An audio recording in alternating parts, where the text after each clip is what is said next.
कि एक समय ऐसा था कि 50-50, 100-100 लोग मार दिए जाते थे, खबर नहीं। आज एक कबूतर भी कश्मीर के अंदर मरता है तो पार्लियामेंट में उसकी गूंज उठती है।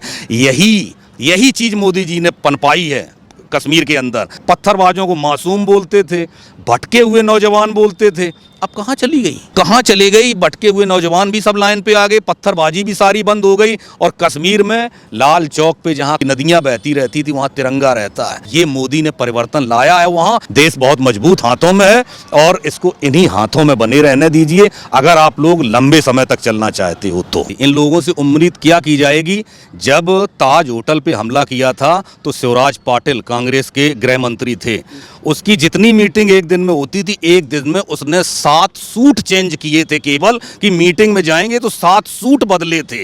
इतना बड़ा आतंकवादी हमला हुआ था। ये इस मानसिकता के लोग हैं। ज़्यादा पुरानी बात थोड़ी हुई। आपकी सरोजनी नगर, पहाड़गंज, मेरठ, कानपुर, रोज यही प्लेटफॉर्म पे पहुंचो तो वहां लिखा होता था कि किसी अज्ञात वस्तु को हाथ ना लगाएं, कोई टिफिन अगर रखा हो तो उसे ना देखें। ये सब हमने अपनी आंखों से देखा है। आज हम पिछले 9 साल से चैन की सांस लेके बैठते हैं, कहीं निकलते हैं तो कम से कम इस चीज़ की नामो निशान और चर्चा नहीं होती है। तो इन लोगों को ये सवाल बनता है, ये मेरा सवाल नहीं बनता पत्रकार महोदय, ये आपका सवाल बनता है कि इनसे पूछिए कि जब मणिपुर में औरतों को वो आपको आतंकवाद दिखाई दे रहा था, वो बीभत्स घटना दिखाई दे रही थी, ये तुम्हारी स्पष्ट नीति है। तुमने संसद नहीं चलने दी थी, मणिपुर की घटना को लेके तुमने संसद नहीं चलने दी थी, और आज उनके समर्थन में आप प्रस्ताव पास कर रहे हो। किस तरह की घिनौनी राजनीति करते हैं ये लोग, ये समझना पड़ेगा देश की जनता को, हमको और आपको। और आपसे रिक्वेस्ट करूंगा, आप लोग पत्रकार लोग हैं, ऐसे सवाल पूछा करें इनको, इनसे पूछिए कि आप लोगों की शायद अभी तक यही रही है कार्यप्रणाली। इसीलिए तो इंदिरा गांधी के मरने के बाद देखिए तभी से खालिस्तान पनपा है। वो खालिस्तान तभी से पनपा हुआ है और आज तक हम उसकी लड़ाई लड़ रहे हैं खालिस्तानियों के खिलाफ। आप देख रहे हो उसके लिए क्या चल रहा है। लेकिन देश की जनता को जानना ये बहुत ज़रूरी है। आप लोग इन सर्पों से सावधान रहें। हम लोग बेहद कठिन दौर में हैं और आतंकवाद चरम पे है अपने, आप ये समझ लीजिए। लेकिन भारत ने अब इतना प्रभुत्व बनाया हुआ है, लेकिन मेरे यहाँ के कुछ सर्प हैं जो इस चीज़ का समर्थन कर रहे हैं। इसलिए पहली स्ट्राइक जब कभी हम मोदी जी करें तो उनसे अपील करता हूं, पहले देश के अंदर स्ट्राइक करें, उसके बाद करें जाके देश के बाहर, और दूसरे देश की सीमा पे सर्जिकल स्ट्राइक उसके बाद करें। पहले यहाँ के गद्दारों को मारो। ये गद्दारी नहीं तो क्या है? ये गद्दारी की परिभाषा नहीं है तो आप बताइए मुझे क्या है? सेम स्थिति जो है कश्मीर की है। जो कश्मीर जो है कब से जो है सर्वाइव कर रहा है। धारा 370 हटाई तो उसमें भी जो है कांग्रेस ने विरोध किया, तमाम विपक्षी दलों ने विरोध किया। अरे आप अगर इन लोगों का समर्थन नहीं होता तो 40 सालों तक वहाँ पे आग झुलसती ऐसी कश्मीर में। इन लोगों ने अपने मुनाफे के लिए, मोदी जी हमेशा बोलते हैं कि 2 पार्टियों ने हमेशा अपने पास सत्ता रखी, अपने मुताबिक चलाया। यहाँ से जो पैकेज जाते रहे वो खाते रहे, पाकिस्तान से जो रुपया आता रहा वो खाते रहे। लेकिन आज ये बात पूरी तरह से जस्टिफाइड हो गई महबूबा मुफ्ती और उमर अब्दुल्ला की बातों से कि कश्मीर में जो आतंकवाद फैला था उसको संरक्षण यही पार्टियाँ दे रही थी, इन्हीं की मिली भगत से वहाँ हो रहा था। कितने लोग मारे गए। आज की डेट में तो मोदी जी ने, ये मुझे तो कभी कभी हंसी आती है जब विपक्ष कहता है कि 3 लोग मार दिए गए, चिल्लाते हैं संसद में बोलते हैं, तो मुझे उनके ऊपर तरस आता है, हंसी आती है कि एक समय ऐसा था कि 50-50, 100-100 लोग मार दिए जाते थे, खबर नहीं। आज एक कबूतर भी कश्मीर के अंदर मरता है तो पार्लियामेंट में उसकी गूंज उठती है। यही चीज मोदी जी ने पनपाई है कश्मीर के अंदर, और आप देख लीजिए उसका रेशियो आतंकवाद का कैसा घटा है। सब आंकड़े आप लोगों के सामने हैं।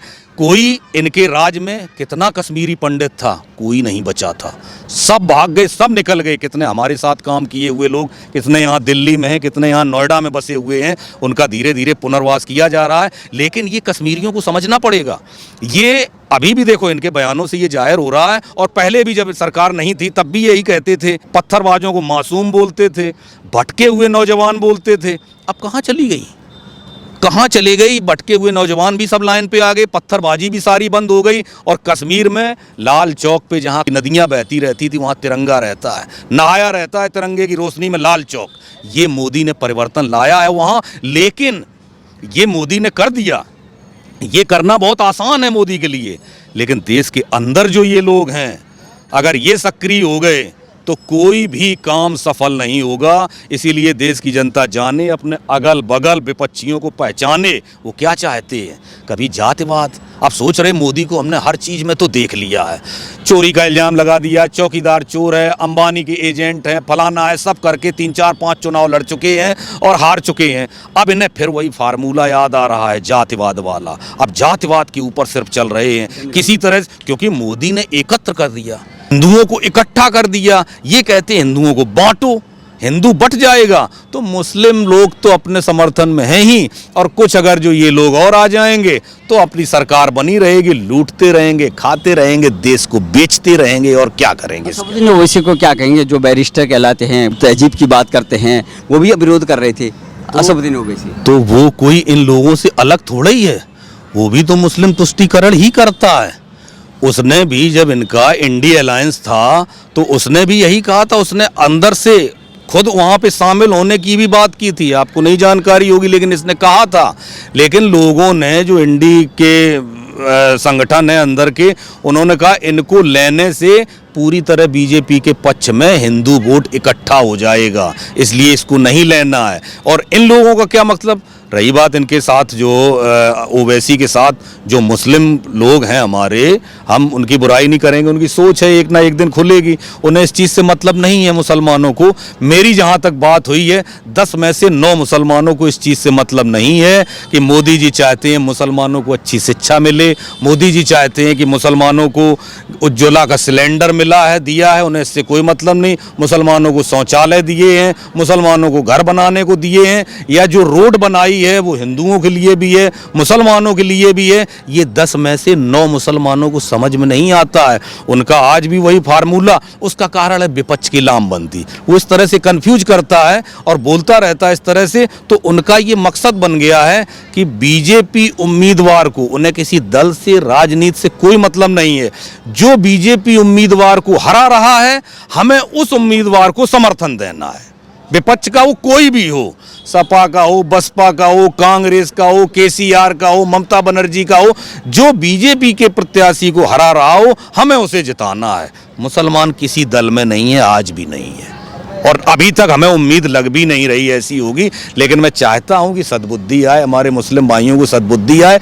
देखो 9 वर्षों में कैसे तुम्हारा जीवन बदला है। जो मुसलमान, जो आप लोगों को ये दिग्भ्रमित करते हैं कि मुसलमानों पे टारगेट करते हैं, फलाना करते हैं, मुझे बताओ एक आम मुसलमान ला के दे दो मुझे खड़ा करके, अगर वो भी ना कह दे कि हाँ हम इस हुकूमत में इतने सुकून से रहे हैं, इतने सुकून से हम कहीं नहीं रहे। अरे आप लोगों को क्या चाहिए, दंगा नहीं है देश में, दंगे फसाद नहीं हो रहे हैं, सुकून से खा रहे। जो योजनाएं मुझे मिल रही हैं, जिसका लाभ मुझे मिल रहा है वो आपको मिल रहा है। जिस स्कूल कॉलेज में आप जा रहे हैं उस स्कूल कॉलेज में हम पढ़ रहे हैं। धार्मिक आज़ादी है पूरी तरह से, हम अपने मंदिरों में पूजा करें, तुम अपने मस्जिदों में नमाज पढ़ो, कोई आपत्ति नहीं है। पसमानदा मुसलमानों का मुद्दा केवल हिंदुस्तान के पहले इंसान है मोदी जी। पसमानदा का मतलब सिर्फ सीधा सा, आप ज़्यादा मत चक्कर में पड़ो, ये पसमानदा क्या होता है। पसमानदा का मतलब गरीब है, सिर्फ 20% अमीर मुसलमान हैं, जिनके अंतर्गत पूरी 80% मुसलमान कौम घूमती रहती है। वो उनका फ़ायदा उठाते हैं, अपने मुताबिक उनके वोट डलवाते हैं, अपने मुताबिक राजनीति चलाते हैं। लेकिन मोदी जी उन 80% मुसलमानों को समृद्ध बनाना चाहते हैं, वो किसी का गुलाम नहीं बनाना चाहते हैं कि तुम भी समृद्ध रहो। तो आप लोग भी समझाते हैं, आप लोग भी समझिए, इन चक्करों में मत पड़िए। देश बहुत मजबूत हाथों में है और इसको इन्हीं हाथों में बने रहने दीजिए, अगर आप लोग लंबे समय तक चलना चाहते हो तो।